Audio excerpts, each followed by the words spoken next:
Makki Sall ko lamɗo mbo himmi mum mbo goƴi mum fof woni e ɓesgu leydi mum. Oɗo film noon waɗi ɗum ko notirtoɗo Hamidou Ba lollirɗo Diadji Ba jeeyaɗo toon to wuuro men Guijulon.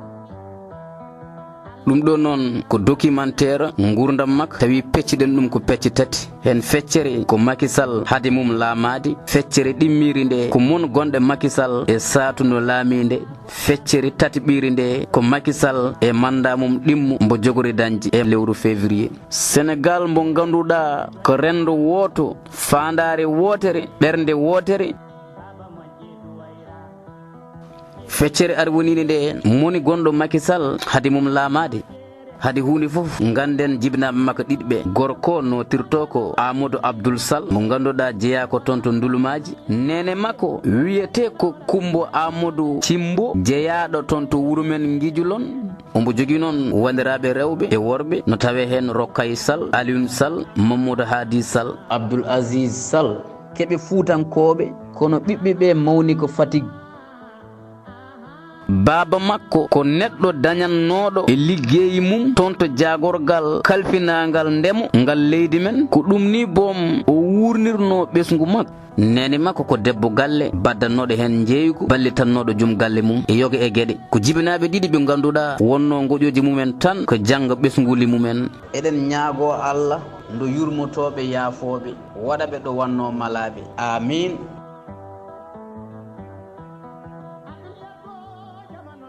kono kadi woto jejjiten kalɗo gorko mawɗo woni debbo mawɗo no sera mum woni sababu kanko Makki Sall cuddiɗo makko notirto ko Mariame Faye.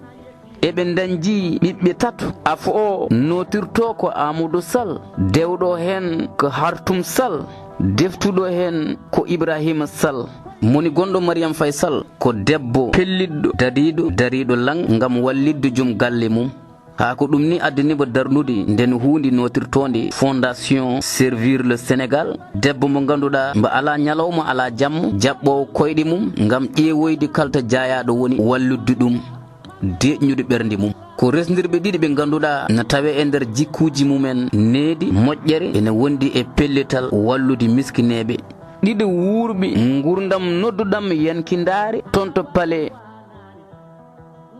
so ɗum ɓenni kalten ko carriére makko e hitande ujunnaji ɗiɗi ha e hitande ujunnaji ɗiɗi e goho o wonino directeur général Petrosen. ujunnaji ɗiɗi e goho ha ujunnaji ɗiɗi e ɗiɗi o wonino jagorɗo kalfinaɗo mine ene wondi e énergie ene wondi e ndimeji. ujunnaji ɗiɗi e ɗiɗi ha ujunnaji ɗiɗi e tati o woni ministre d'état kono kadi des mines. ujunnaji ɗiɗi e tati ha ujunnaji ɗiɗi e nayyi o woni jagorɗo kalfinaɗo ndenka e kisal. o wonino kadi jettunowo konguɗo laamu e lewru avril hitande ujunnaji ɗiɗi e nayyi ha lewru juin hitande ujunnaji ɗiɗi e jeeɗiɗi o wonno ko gerdiɗo jagorɗe leydi men. lewru juin hitande ujunnaji ɗiɗi e jeeɗiɗi ha lewru novembre hitande ujunnaji ɗiɗi e jeetati o wonno ko gerdiɗo suudu men sarɗiyeji.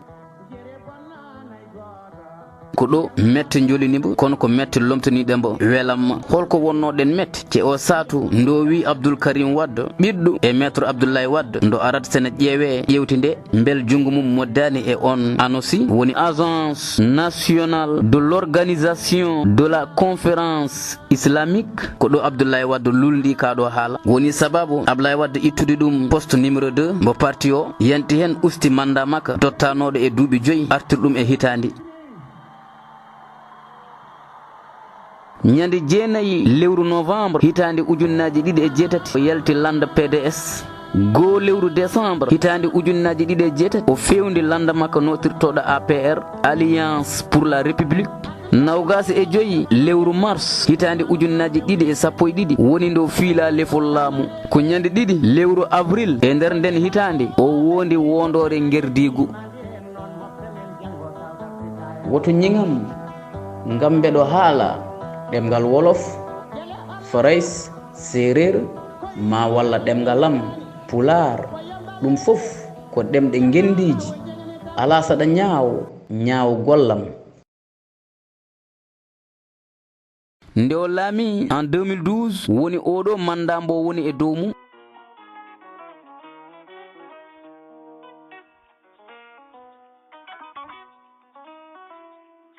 ko jum yiyande na tawe hen yiyande makko moƴƴere notirtonde plan Sénégal émergent no tawe e nder mum eɓɓoje kewɗi taw mbeɗo joofi ndemo AIBD ene wondi e SICAD centre de conférence international mbo Abdou Diouf TR ene wondi e VDN ene wondi e pont 92 mbo fewniti o innirɗum Aliou Arda Sadio e ko nendi hen yono yokkute woni lawol ɓeydare o waɗi to banggue protection sociale woni nden ko rendo so en dokki yeru to banggue luwas o usti ɗum ñamdu e yardu o usti ɗum yogue e galleji kepti dañde fartange bourse familial CMU wonande ñawɓe safortonoɓe ɓe cellani ene wondi e ɗin logement ji sociaux ji ene wondi e ustude impôt ene wondi e wadde dialyse ko alda e yobde ene wondi e wallidde almuɓe o mahi cuuɗi cafrirɗi kewɗi batuji jagorɗi baɗannoɗi ɗo e Dakar laamorko leydi men watti dirtinede e nder diwnuji 14 ɗi leydi men ngam ɓattade rendo ngo heɗade goto hen kala to banggue mahanteri woto jejjiten o waɗi pont uji kewɗi ko nendi e pont Aliou Arda Sadio mi haalin ɗum nane woto jejjiten pont Sénégambi jogorɗo webtindi ya garta hakkude leyɗele ɗiɗi ɗe pont mbo Halwar e nder duuɓi makko 4 o waɗi hen 12 pont taw ngun laamu ngu o lomti e nder duuɓi mumen 12 jetaki nden limori e nder gon ebbo Sénégal ɓamtiɗum o darni hen laaɓi kewɗi no tawe hen joka jokki ngol lawol notirtongol VDN ene wondi e lawol Fati Kaolack ene wondi e hesɗotinde route nationale numéro 2 tawi toɗɗi ko Djoum Wourossogui Bakel gongol e fewndede o saaha ngol kilométre uji mum tolni e kilométre uji 335 ha hande e nder ɗin laaɓi woto jejjiten lawol dinira e Nioro Kor Ayib to fannu laaɓi e tongode e nder duuɓi makko 4 o fewndi kilométre uji tolniɗe ujunere fawde 295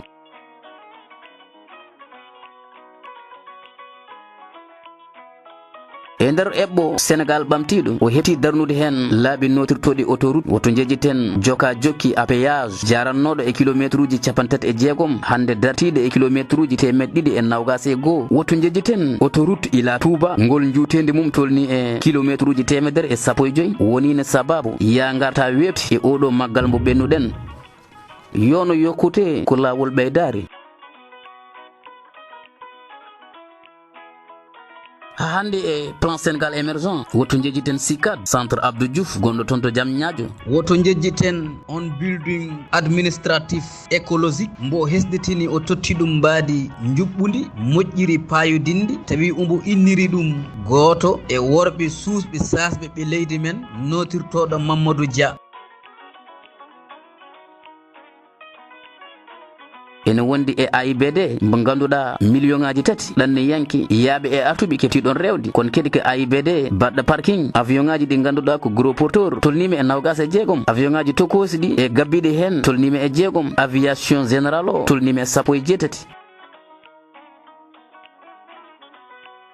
to banggue jangde towno nde o mahi duuɗi jaaɓe katirɗe 2 o waɗi kadi 13 pavillon ngam ɓen sukaɓe janggoɓe no dañɗo goni o ustiniɓe tikeji restaurant ji o ɓeydi boursaji mabɓe to banggue collège aji o darni kene wono 162 collège lycée ji 21 daara moderne 12 école aji élémentaire 333 a hande e nder nden jangde en 2012 wonande ɗin école aji laamoyankoji eɗe gana laamoyankoji almuɓe mum tolnino kay 9 ujunere fawnoɓe 100 en 2016 eɓe tolni e 152 ujunere o hetti kede darnude cuuɗi ɗe ganduɗa ko gam hebloji woni centre de formation professionnel tolniɗe e 16 eno waɗi hen 11 village artisanal o waɗi hen 4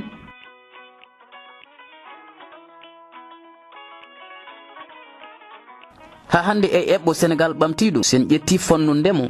to banggue guerte en kepti dañde hen ko yoni ko nendi e maaro yimɓe dañi hen yonko e ndeɗo hitande no 2018 saabu en kepti dañde tonuji tolniɗe e million pawɗi 15 ujunere tonne o rokki ujunere machine demowo o waɗi 400 ferme agricole ngam wurtude yimɓeɓe e ndemo eɓɓo Sénégal ɓamtiɗo to fannu kuɓɓam courant kuppi hade nguɗo laamu eɗen nenanno coupiraji courant jamme ñalawma kono ene wayni ɗin ɗon coupiraji courant koko gontani ɓesgu leydi Sénégal cimtol e o saaha mawɗo leydi o yejjitani kuɓam en 2012 ko 654 mégawatt en 2016 ko 688 mégawatt o darni central uji sappo 2012 ha 2016 guri tolniɗe ujunere e 654 dañi kuɓam tawi nde yimɓe keeɓi indépendance ha 2012 guri keftunoɗo dañi kuɓam nde tolnino tan kay ujunere e 654 to fannu ndimeji 2012 ha 2016 o darni ken won force uji 110 ne wondi e 13 station ene wondi e 109 satodo to banggue min 2012 en dañi ken won 6 ton 2016 dañƴen 6 piccal 14 tonnes phosphate 2012 ko gotel piccal gotel million tonnes 2016 ko ɗiɗi piccal 8 million tonnes jurgon 2012 dañƴeɗen ko haydara 2016 en dañi 52 piccal 6 tonnes to banggue awo ene wondi e gaynaka sen ƴetti gaynaka 2012 dañƴeɗen ko litre uji 200 million kosam to banggue tew dañƴeɗen ko million e 11 ujunere pawɗi 510 tonnes to banggue awo woto jejjiten on ke notirtoɗo potu o fewndi kena won 222 ferme aquacole ha woni sababu awo leydi men woni fannu gerdiɗo to banggue exportation Dakar Ziguinchor yoɓateno ko ujunnaji 205 ko kanko watti ɗum ujunere ha hande e eɓɓo Sénégal ɓamtiɗo e yiyande makko moƴƴere o heɓti darnude diwan 15 notirtoɗo diaspora mbo darani suɓaɓe tedduɓe tolniɓe e 15 sababundi diaspora o darde mum ndu dari e ɓamtare leydi men woni sababu limode suɓaɓe tedduɓe to suudu men sarɗoyeji darti e suɓaɓe tedduɓe tolniɓe e 165 woto jejjiten kadi to banggue taaride o waɗi hen ko fayiduni énergie renouvelable ngam ittude caɗele réchauffement climatique o darni ken won 3 mégawatt o darnimo lorgol leɗɗe kono kadi o walliti yogue e guuri mabbannoɗe ko nendi e Saint Louis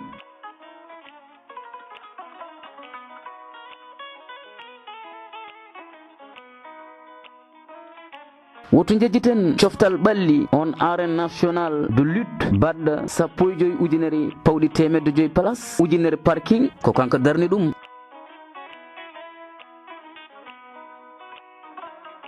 Dakar Arena baɗɗo 15 ujunere place ujunere parking 14 nombre sport ko kanko darni ɗum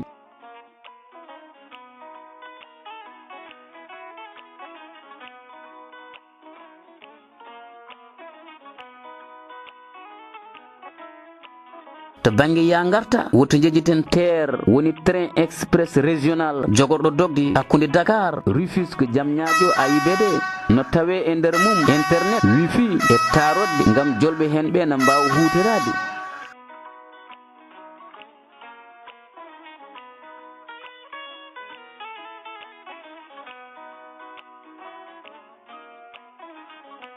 o darnima kadi hesɗotinde boowe laaɗe diwoɗe gonɗe e diwunuji leydi men o soodi avion ngaji 2 ngam wurtinde air Sénégal saabu Sénégal wawa jogade boowal laaɗe diwoɗe baygal no Blaise Diagne tawa ala compagnie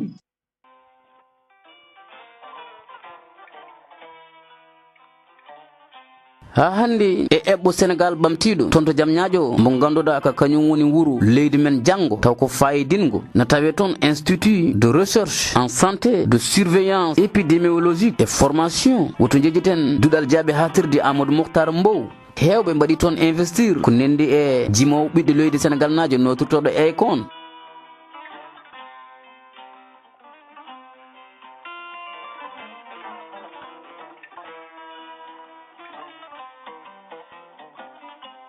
croissance leydi men jarowe o saaha e nder 7 piccal 2 yono yokkute woni lawol ɓeydare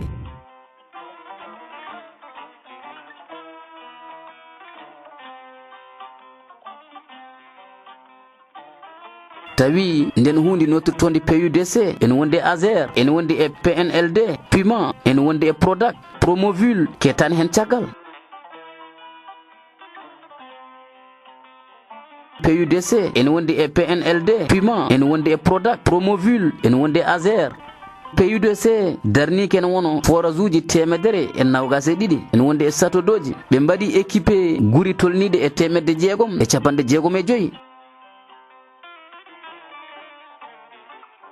PUDC nanni kuɓɓam e nder guri tolniɗe 379 plan sénégal émergent kañum nanni kuɓɓam e nder guri tolniɗe ujunere e 650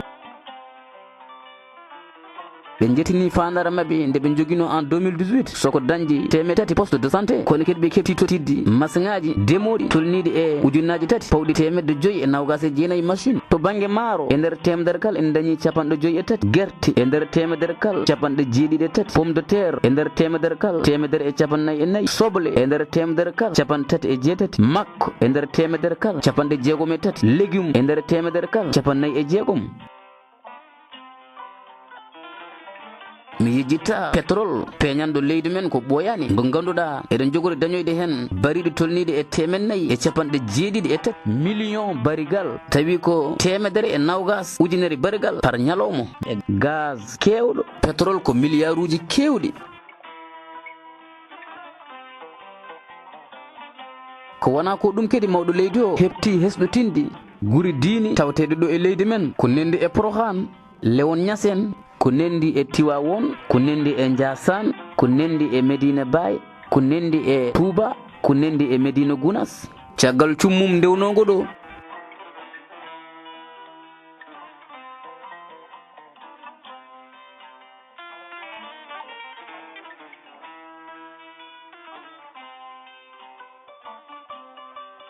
ko mawɗo leydi mbo yiɗa bonande woni sababu darnude ɗum hunde notirtonde parrainage sababu nde yoga e landaji bonnoɗi kopporeji landaji dawrugol tolninoɗi e landaji 299 limore artude o saaha landaji 5 ko raɓɓiɗi ko mawɗo leydi o ko neɗɗo jaam jum yiyande mbo ganduɗa ko golle e deejre woni jikku mum konngudi birino jata battidiɗe e gurdam mum ko wiide yimɓeɓe yo duttan gollade usto haala birino jata gorko moƴƴo liggantonoɗo leydi mum yo Allah yurmomo yaafombo sababundi leydi men jogadi ɗum gerdiɗe jagorɗe gollotoɗo hono Mouhamadou Boun Abdoulaye Dione ko konngol pulara wiyata ko tan lahal foof no jogui mbeɗu mum ala ittanam ngel beɗel famɗi ala ittanam ngu mbeɗo mawni ɗo ɓoɗɗoɗa ɗo ko ɗon hakkunde Makki Sall e Mouhamadou Boun Abdoulaye Dione ko mbeɗu jiitugo lahal mum nenidirɓe e golle liggittoɓe golle payudinɗe hande kal président ne yiɗi liggadade e makko sababude darde makko fatam lamiri nde o darni leydi men Sénégal enen ɓiɓɓe leydi Sénégal eɗen poti rende on jaam nde tawno Sénégal ko leydi gandaranode jaam guila hanki tawi hande arani ko leydi teddungal